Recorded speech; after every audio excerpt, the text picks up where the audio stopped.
Representative Perry. Thank you, Mr. Chairman. And although I'd still like to end on a high note, but what I'd like to do is, I don't think it took a rocket scientist yesterday to look at the faces on this committee and realize that there certainly was still some angst, and I was still struggling with that. And I certainly was also struggling with the emails that I received last night that hurt me really bad, I know, and I know that the people that sent them were hurt just as bad. And I certainly am aware of the vote that I took yesterday and the reasons why I had to take that vote. But I'd like to submit a record or a letter to have it put into the record, and I'd like to read that to the committee, if I may. You may. Okay. Thank you, Mr. Chairman. So, committee, here's the letter that I'd like to submit. It says, Dear committee members, I would like to inform the committee that I do not believe House Bill 644 and HCR 63 are the best option available to provide medical coverage to members of what has come to be known as the GAP population, those working Idahoans who are too poor to qualify for insurance premium assistance on the Idaho Health Exchange and yet who do not qualify for Idaho's Medicaid program through the Department of Health and Welfare.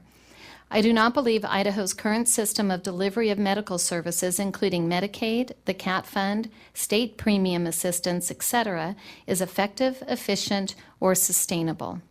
I am supportive of Medicaid reform towards the goal of a managed Medicaid program in alignment with the Idaho State Healthy Initiative Program, more commonly known as SHIP.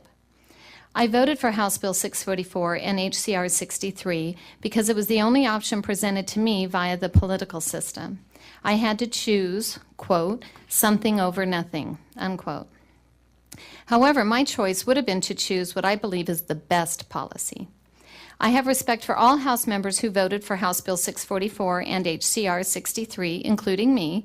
I will respect the workings of the interim committee. However, what I am unwilling to tolerate is inaction. I believe the propensity for inaction is inherent in HCR 63, since it does not authorize movement on the waiver until a vote is taken by the full House. Therefore, I am submitting to this committee my resolve to vote against any rule or any bill which comes before the House Health and Welfare Committee in 2017, other than the waiver, regardless of its fiscal consequences, until a waiver brought forth from the interim committee is submitted to the full House for a vote. I have listened to the pleas of Idahoans for real action on this issue and am willing to do what I believe is necessary to see that they get it. And with respect, I do have it signed with respect, Mr. Chairman, and thank you for indulging me and letting me read that. If the House has chosen to take that direction, I certainly understand that. I did vote for that. But inaction or the ability to put it off again at some point, I cannot do that. And I believe that we have a number of bills that come through this committee that certainly have fiscal notes that are tied to the agency. I think we have rules and bills that come through here that are extremely important. And do I realize what I'm putting at risk and jeopardy there? Yes, I do. But I'm willing to do that to make sure that we go forward on a Medicaid plan and make sure that we're covering people. I certainly see injustice in our system, and I touched on that a little bit on the floor yesterday. And so I think we need to work for an equal system. But thank you. I would like to submit this. I can certainly do it through the email system. I do not have it on letterhead, but if you'd like it on letterhead, I can certainly make sure I get that done and turn it into Irene. If you would get that on letterhead and get it to Irene, we will incorporate it into the minutes of the meeting today. Thank you, Mr. Chairman. Representative Packer. Thank you, Mr. Chairman. I, too, have a similar request and letter. I have submitted mine to Irene, and you each have a copy in your folder. I also have sent it up to House Majority Leadership and have presented a copy to the Minority Leadership, House Minority Leadership as well. Mine is very similar in many regards, and so I don't necessarily need to read it out loud. Suffice it to say towards the end, I'd like to read like the first paragraph and then just the final two if I could. I did start with, dear committee members, as I'm sure you know, I do not believe that the interim committee found in House Concurrent Resolution 63 was the best way to address the needs of the GAP population. I believe that Idaho currently has enough data collected to ensure that we could have submitted a waiver application with a solid Idaho-specific solution. I further believe that if this committee had been given the chance to send legislation to the floor that provided for the clinic grants, along with enabling language to start the waiver process, it would have had enough votes to make it to the floor. Therefore, I am submitting to this committee notice to reserve the right to vote against any rule or bill which comes before the House Health and Welfare Committee in 2017, regardless of its fiscal consequences, until a waiver brought forth from the interim committee is submitted to the full House for a vote. I've listened to the pleas of Idahoans for real action on this issue, and I'm willing to do what I believe is necessary to fix our broken system and provide better solutions for Idahoans. With respect, Representative Kelly Packer, District 28, and I appreciate you, Mr. Chairman, allowing us the opportunity to have a voice on this issue that we feel is so important. Many of the things that we deal with here in this room, as well as in this body, are critical to so many different people. And as I mentioned yesterday, there are a variety of perceptions on what the issue is, as well as a variety of solution ideas. And yes, we have to find common ground in order to make progress, which I applaud. I think that happened yesterday. We actually did move things further than we have in a long time. For so long, we were unable, unwilling, whatever you want to use as the term, to even address it, to talk about it, it seemed. It was, no pun intended, the elephant in the room that we just walked around. And so at least we were talking. At least we were trying to find some things to move forward. I believe that we can do better, and I hope we will. And that's why I would like to pledge my determination to ensure that this conversation moves forward. Thank you. Thank you. If you'd get that letter to Irene, that will be incorporated in the minutes of this meeting. Representative Romero. Thank you, Mr. Chairman. I wasn't aware that letters were being prepared, but I would like the opportunity to submit a letter that would be very similar in nature to the two that's just been read. I was very uncomfortable yesterday. That was the only vote I had, or to send a message back to the constituents that we aren't going to do anything. And that was not a good position.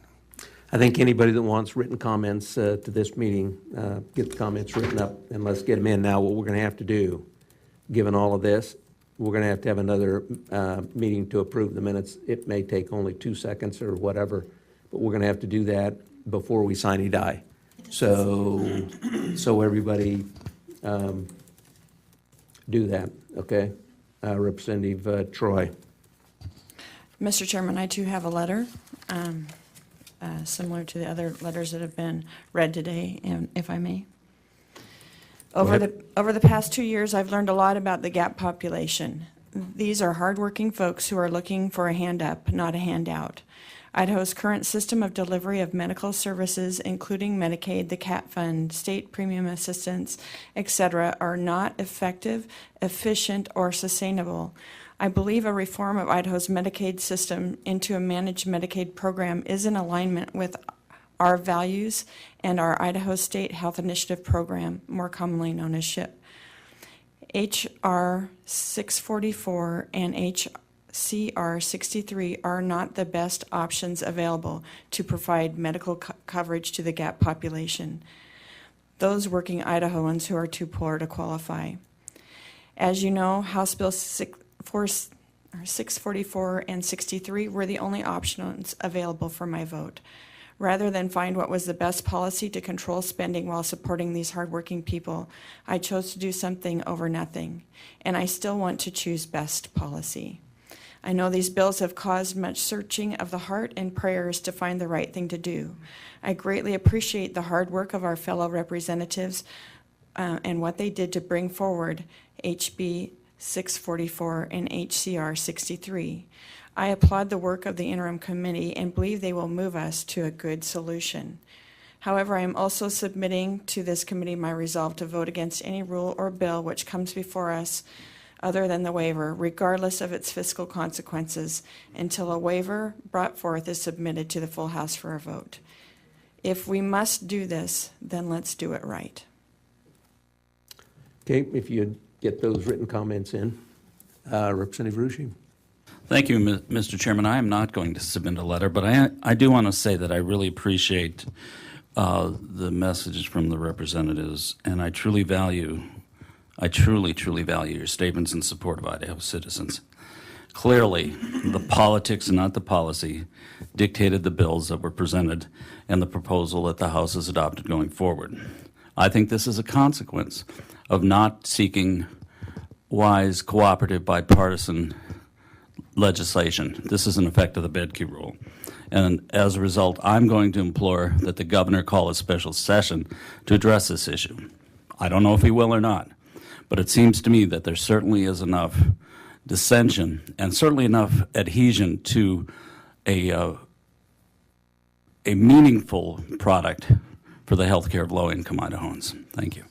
Thank you, Representative. Representative Beeler. Thank you, Mr. Chairman. I was not aware that we're going to talk about these things today. And that's okay. I think like every other person in this committee has probably struggled with this one more than any other, and there's been some hard ones. We do have a responsibility, and we have a responsibility to do the very best work we possibly can do. And when I think about the options that were put before us, and eventually there was only one option, and it wasn't a comfortable one, but it was better than, some have said, better than nothing. And I would also support those. The one thing that I would feel the worst about, and I'm not sure how I would face myself, is if next year at the beginning of the session there was not something that was meaningful and that would take us to where we need to go. I would look back on the votes that were hard to take with, I'm not sure what I'd look back. It would be very, very hard to look back on those. So I do think, I do think the things that have been mentioned are all the things that are necessary. I think we need to work in this building and as a body to more inclusive legislation. I felt bad that the minority party was not engaged any more than they were. I don't think that's right. So I would join the fellow legislators on this committee in their position and support it in the exact same way. Thank you. Representative Chu. Thank you, Mr. Chair. I have been a little bit in the dark as this process has been unfolding over the last week. And I really wish to get some insight in terms of what happened. We had two bills that looked pretty much like the ones we saw yesterday appear to us last Thursday, I think, maybe Wednesday. And I thought we were going to compare those with something else. What happened between that discussion and yesterday? Why didn't we get an opportunity to look at two things and compare them? And I was just wondering if someone could help me with that. I think that'd take about a week and not enough time here. I mean, I don't mean to be facetious. I mean, there were things going on all of the time with respect to that, and that was the outcome. So again, if you've got written comments, please get them so that we can have them in here and we can get another a final meeting to approve the minutes, which will basically incorporate what everybody's comments are here. Representative Hickson. I'm sorry, do you? Mr. Chair, could I ask just another question to follow up with that? This is me being a mushroom trying to find the light. Why is it that with the discomfort that my committee members are expressing, we're talking about doing something in January and not resolving to do something now. I'm just wondering why it is. I mean, we haven't adjourned yet. Why aren't we, or why can't we? What's holding us up? I think you saw that play out in the last week, Representative, and that's the only thing I can tell you. Okay? As I said at the end of the meeting, you can do what you can do, and you can't do what you can't do. And I have no other explanation. Representative Hickson. Thank you, Mr. Chairman. Well, since we're putting things on record for today, I might as well share my piece. I think the committee kind of knows where I stand on the issue, and I've made that pretty clear over the last couple of days. You know, I have a great amount of respect for my fellow legislators on this committee, on the House floor, and the body across the rotunda. I think healthcare needs a lot of work.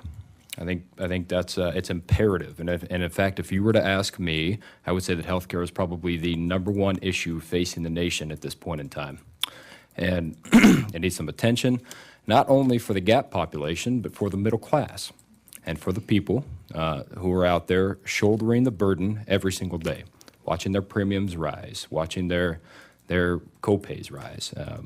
And it's a struggle. It's a struggle. It's a real struggle for the people in the state of Idaho. I've seen it firsthand. I've seen it from the people in my district. I grew up living that struggle. I know what it's about. And so I'd like to look forward to solutions that are viable, not only for the GAP population, and I'm open to discussions about that moving forward. But I also want to make sure that we're taking care of the people who are in the middle class, too. That is a real concern of mine. I think I've expressed that the last couple of days, and I will continue to work on that, but I will be open to ideas in the future about our GAP population. So I wanted to put that on record, Mr. Chairman. Thank you. Any other comments at this meeting? I think it was a meeting that was necessary. Thank you all for expressing what is going on. With that, we'll stand adjourned.